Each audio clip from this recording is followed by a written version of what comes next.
যুক্তরাষ্ট্রের আরোপিত কঠোর শুল্কের প্রভাব পড়েছে জাপানের রপ্তানিতে। চলতি বছরের আগস্টে দেশটির যুক্তরাষ্ট্রের রপ্তানি প্রায় 14% কমে গেছে, যা বিগত 4 বছরের মধ্যে সবচেয়ে বড় পতন।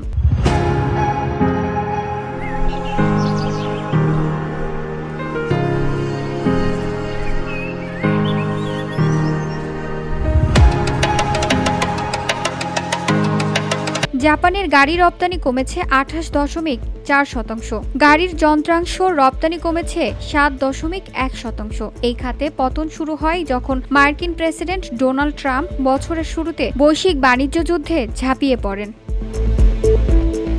বিশেষজ্ঞদের মতে, ট্রাম্প প্রশাসনের আরোপিত 27.5% শুল্ক জাপানের গাড়ি শিল্পকে সবচেয়ে বেশি ক্ষতিগ্রস্ত করেছে। জাপানের যুক্তরাষ্ট্রে মোট রপ্তানির প্রায় 1/3 আসে গাড়ি খাত থেকে।